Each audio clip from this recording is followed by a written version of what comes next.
তাসকিন ভাই, আপনি যেটা বলছিলেন যে ১ কোটি মানুষের আসলে কর্মসংস্থান তৈরি করা হবে এবং আমরা যেটা নিয়ে কথা বলছিলাম যে আপনারা প্রায়শই বলে থাকেন আসলে আপনাদের চাহিদা মতো জনশক্তি তৈরি হচ্ছে না। সেই ক্ষেত্রে আসলে এই ঘাটতিটা কেন? গ্যাপটা কি বেড়ে যাচ্ছে নাকি গ্যাপটা মিটিগেট হচ্ছে? দেখেন, আমরা বাংলাদেশের জনগণ, আমরা বাংলাদেশের নাগরিক। আমি জিনিসটাকে অন্যভাবে বলব কি, যে পৃথিবীও কিন্তু গত ৫০ বছরে ১ বছরে কিন্তু একটা ডিফারেন্ট পর্যায়ে অধ্যায় ছিল। যে আপনি যদি ওয়ার্ল্ড ওয়ার 2 আগের পৃথিবী অর্থনীতি বলেন, পোস্ট ওয়ার্ল্ড ওয়ার অর্থনীতি চেঞ্জ হয়েছে। এখন কিন্তু সারা বিশ্ব, it is no more a political world, it's an economic world. Economy will dictate that কোন দেশের পলিটিক্সটা কিভাবে হবে। আমরা দেশের জনগণ হিসেবে যেটা চাবো, যে দেশের রাজনৈতিক দল চেঞ্জ হবে। কেউ ৫ বছর থাকবে, কেউ ১০ বছর থাকবে, তারপরে আরেকজন আসবে, বিরোধী দল আবার পাওয়ারে আসবে। সেটা তো একটা চলমান প্রকৃতি। কিন্তু আমাদেরকে জুলাইয়ের অভ্যুত্থানটা আমরা দেখেছি। এটা কিন্তু কে ভালো কে খারাপ সেটা বলার কারণ না, কিন্তু আমাদের দেশ অর্থনীতির জন্য কিন্তু একটা ভীষণ বড় বিপদ টেনে এনেছে, এবং তার পরবর্তী ১৮ মাসে আমরা দেখেছি অর্থনীতি কীভাবে চ্যালেঞ্জের মুখে পড়েছে।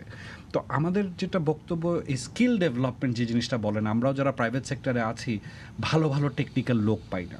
শুধু প্রাইভেট সেক্টরের জন্য স্কিল ডেভেলপমেন্ট করলে হবে না। আপনি জানেন, আমাদের মতো একটা দেশ, এটা কিন্তু এই ১৮ কোটি জনগণ, এটা কিন্তু আমাদের জন্য চ্যালেঞ্জ বলেন না, এটা কিন্তু আমাদের জন্য একটা স্ট্রেংথও। যে পৃথিবীর অনেক দেশ আস্তে আস্তে হয়ে যাচ্ছে, তাদের ওখানে কিন্তু জনবল নেই, এবং তাদেরকে ঘুরে ঘুরে বাংলাদেশের মতো দেশের কাছে আসতে হবে, মানে স্কিলড, টেকনিক্যাল স্কিলড ম্যান পাওয়ারের জন্য।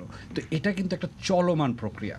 একটা অর্থনীতি একটা দেশের কমিউনিটিকে টেকনিক্যালি হোক অথবা এডুকেশন ডেভেলপমেন্টের জন্য কিন্তু আপনাকে ১৫-২০ বছরের একটা দীর্ঘমেয়াদী পরিকল্পনা করতে হবে, এবং যেই রাজনৈতিক সরকারই আসুক, কিছু কিছু ক্যাটাগরিতে ওনাদের হাত দেওয়াটা ঠিক হবে না। কিন্তু সেই জায়গায় যে দীর্ঘমেয়াদী হোক, দুঃখিত, দীর্ঘমেয়াদী হোক এবং যে মেয়াদী হোক, স্বল্পমেয়াদী হোক বা মধ্যমেয়াদী হোক, সেই পলিসি করার ক্ষেত্রে কি আপনাদের অংশগ্রহণ কেমন থাকে?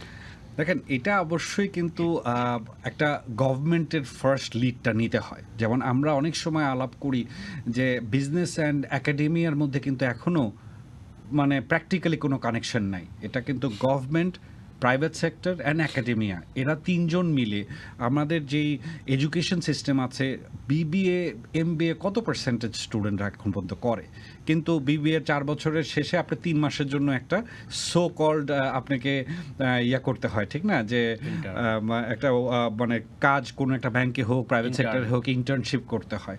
এটা দিয়ে কি আপনার টোটাল নলেজ এসে যাবে যে প্রাইভেট সেক্টরে আপনি ইন্টার্ন করলেন ব্যাংকে, চাকরি পেলেন গার্মেন্টসে, বা এভাবেও তো হয়ে যায়। সো এটাকে কিন্তু একটা ব্রডার অ্যাসপেক্ট, আপনি আমাদের দেশের টেকনিক্যাল যে ডেভেলপমেন্ট হয়নি সেটা আমি বলবো না, কিন্তু by the end of 55 years, almost half a century হয়ে গেছে। আমরা যেটা বললাম যে আমরা কথায় কথায় পাশ্চাত্য দেশের সাথে কম্পেয়ার না করে, আমাদের পিয়ার দেশ যেগুলো আছে, ধরেন Nepal, Bhutan, Sri Lanka, Cambodia, Vietnam, think about ৩০ বছর আগে তারা কোথায় ছিল, এখন কোথায় আছে। সো আমরা কেন এখানে, of course private sector will operate the way সরকার ওনাদেরকে ডাইরেকশন দিবে। আইন তো ভাই আমাদের ক্যান্টনমেন্টের ভিতরেও আইন আছে, আর বা মিডল ইস্টে গেলেও আইন আছে। এই আমরা বাংলাদেশিরা যখন বাংলাদেশে আসি, আমরা আইন মানতে চাই না, কিন্তু আমরা যখন মিডল ইস্টে যাই, আমরা সবসময় সোচ্চার থাকি যে আমার দ্বারা কোনো আইন ভাঙলো কিনা। সো আমাদের আইনের কোনো অভাব নাই, ইমপ্লিমেন্টেশনে গিয়ে আমাদের একটা ঘাটতি রয়ে যায়। এই দেশটাকে সামনের দিকে আগিয়ে নিয়ে গেলে, $1 ট্রিলিয়ন ইকোনমি হোক আর ১ কোটি কর্মসংস্থান হোক, হোয়াট টাইপ অফ কর্মসংস্থান, কোয়ালিটি অফ দ্য কর্মসংস্থান, যেটা আজিজ ভাই যেটা বললেন যে মানুষের হিউম্যান মানে লাইফ এক্সপেক্টেন্সির একটা ডেভেলপমেন্টও তো প্রয়োজন এটার সাথে। এটার কথা সম্ভবত উনি বোঝাতে চেয়েছেন যে এটারও একটা ক্লিয়ার রোডম্যাপ থাকা উচিত, যে আগামী ৫ বছরের মধ্যে আমরা আমাদের যে লাইফ এক্সপেক্টেন্সিতে কতটুকু ডেভেলপমেন্ট আনতে পারি।